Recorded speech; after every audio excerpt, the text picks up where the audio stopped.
শরতের এক সকালে ছোট্ট গ্রামটির আকাশ ছিল নীল আর বাতাস ছিল নির্মল। গ্রামের ঠিক মাঝখানে ছিল একটা ছোট্ট টিনের ঘর। সেই ঘরে থাকত 12 বছরের মেয়ে শিউলি। নামের মতোই সে ছিল হাসি খুশি আর প্রাণবন্ত। শিউলির বাবা মা ছিল গরিব। বাবা দিনমজুর, মা কাজ করত অন্যের বাড়িতে।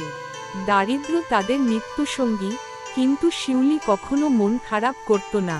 তার স্বপ্ন ছিল বড় হয়ে শিক্ষক হবে, গ্রামের গরিব বাচ্চাদের পড়াবে।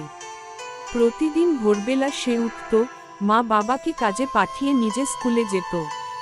গ্রামের একমাত্র সরকারি স্কুলে পড়ত সে।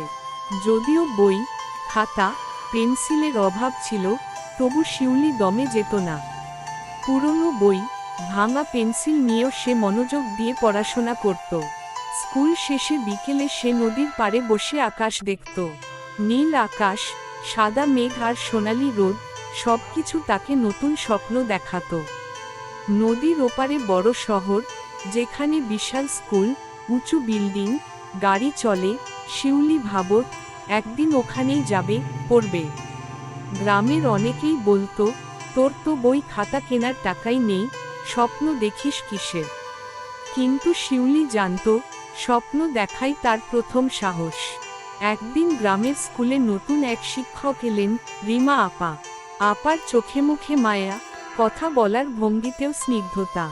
রিমা আপা লক্ষ্য করলেন, শিউলির চোখে আগুন, পড়ার প্রতি অদম্য আকাঙ্ক্ষা। তিনি শিউলির পাশে দাঁড়ালেন। নিজের পুরনো বই, নতুন খাতা, এমনকি সময়, সবই দিলেন মেয়েটিকে। শিউলির জীবনে যেন নতুন আলো ফুটল। বছর শেষের পরীক্ষায় শিউলি সারা স্কুলে প্রথম হল। গ্রামে হইচই পড়ে গেল।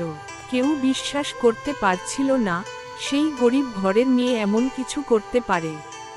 তারপরের বছর রিমা আপার সাহায্যেও দয়া করে শহরের এক ভালো স্কুলে ভর্তি হল শিউলি। বিদায়ের দিন গ্রামের সবাই তাকে ভালোবাসা আর আশীর্বাদে ভরিয়ে দিল। শিউলির চোখে জল, তবু মনে এক নতুন প্রতিজ্ঞা, একদিন সে ফিরবে, শিক্ষক হয়ে। শিউলির এই অল্প বয়সেই জীবনের মানে সে বুঝে গেছে, সংগ্রাম আর স্বপ্নের মাঝে যত বাধা আসুক, একদিন ঠিকই আলো ফুটবে। সেই আলোয় ভর করেই সে এগিয়ে চলে।